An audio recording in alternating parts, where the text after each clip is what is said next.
Yesterday, the pioneer woman helped to win a continent.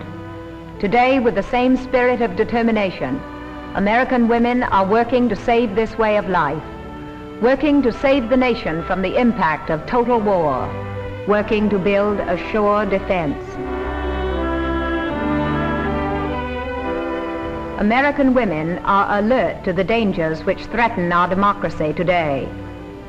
Women trained in science are testing and observing and working to discover new ways to meet this threat. Other women, skilled and unskilled, are asking, what can I do to help? This film will show what women are doing and what they can do. Every woman has an important place in the National Defense Program, in science, in industry, and in the home.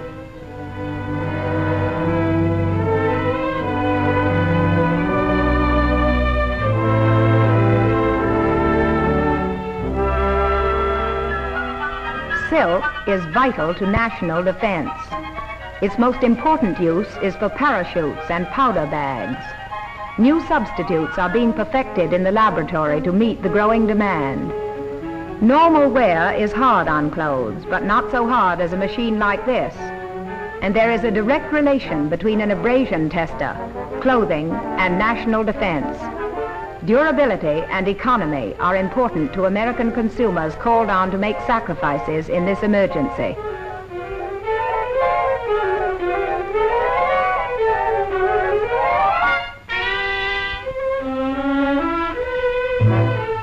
Defense is more than military equipment and armed forces. Defense is keeping the nation strong and healthy. In this important work of defense, our scientists are experimenting with small animals to find out things about vitamins. A complete report of their reaction and growth is recorded after they are given experimental food formulas, during which they are carefully checked and weighed. New and health-giving diets are being developed through this research. This woman is a modern pioneer, a scientist. She symbolizes the tremendously important work of women in chemistry, in bacteriology, in physics, in nutrition, in medicine, in hundreds of hospitals and laboratories throughout our country. Men and women who work on the production of our defense weapons must be well nourished. Good nutrition is not entirely a question of income. Thousands of women are attending free lectures on how to buy food and prepare meals which are nutritious and economical.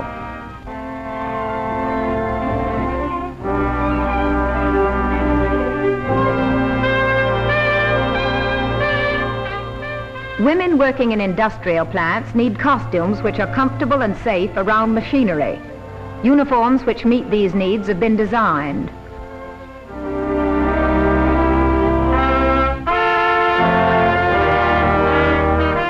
Two-thirds of the jobs in defense industries can be done by women today, and officials of the defense program are advocating more extensive job training for women and girls. These girls, already trained in our new defense program, are able to turn out small machine parts.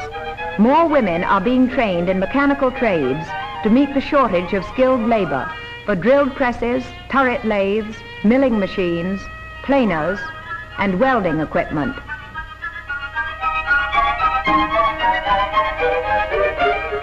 Women are being recruited daily to help make planes for the nation's air forces. 3 million women in factories all over the country are making things, sewing strong fabrics, sewing control surfaces for our fighter planes. In a war in which so many machines and tools and so much metal is required, it is strange how much sewing there is. Women are bringing a natural skill to an important job. Their efficient contribution is helping us to speed up production of bombers and fighting ships.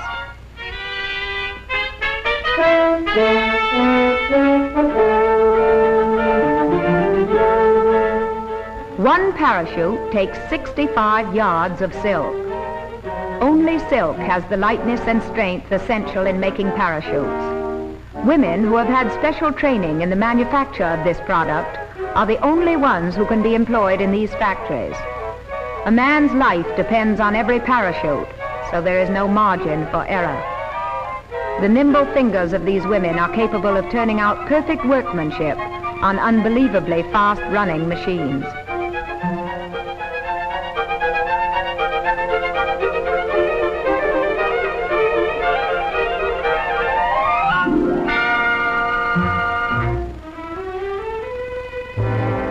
These highly specialized industries are finding women extraordinarily efficient and are using them more and more in the making of precision instruments which are so essential in war today.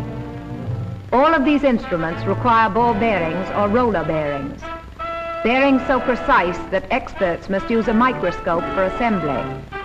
This is work in which women excel, giving it constant care and alertness. Women's hands, thousands of them, skillful, patient, and accurate, are assembling parts precisely dimensioned, without which no bomber could fly, and without which no mechanized land unit could move.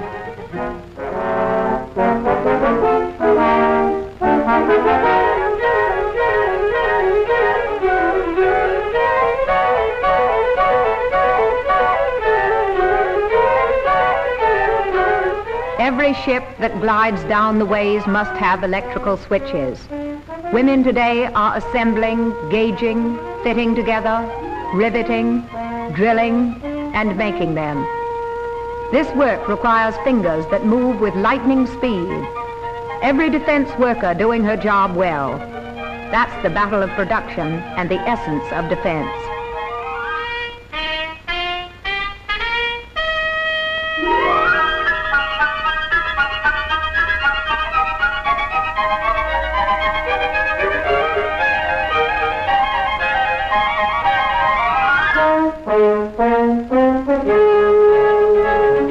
Women are working side by side with men on the assembly lines and in inspection units of munition factories.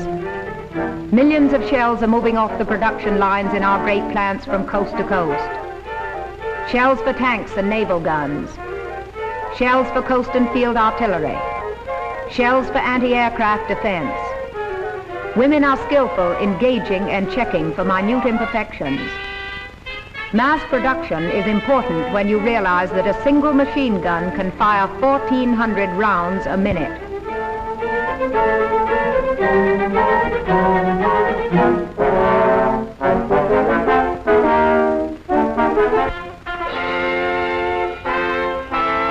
Again, we turn to the women who are asking, what can I do for defense?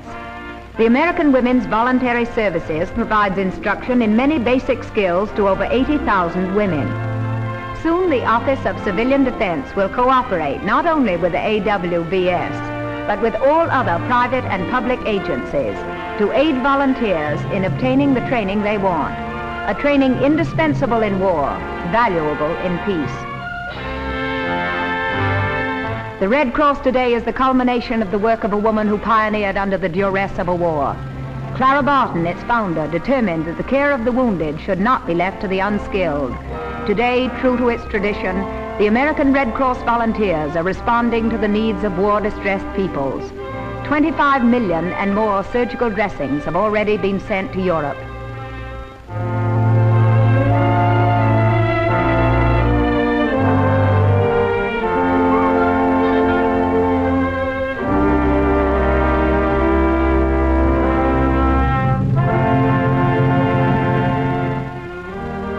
Medical science's newest weapon against death is the blood bank.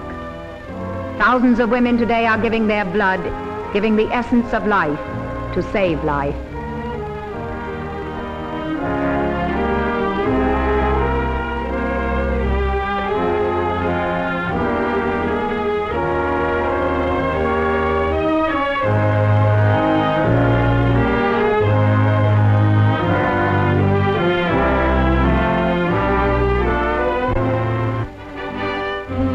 Our history is full of the inspiration which our pioneer women left us as a proud heritage.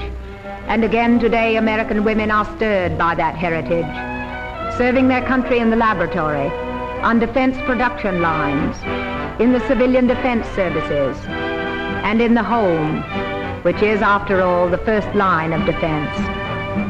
Women have always been the guardians of the home and the children, the future of our country. and they are determined that our democracy shall survive and that our precious freedoms shall be preserved.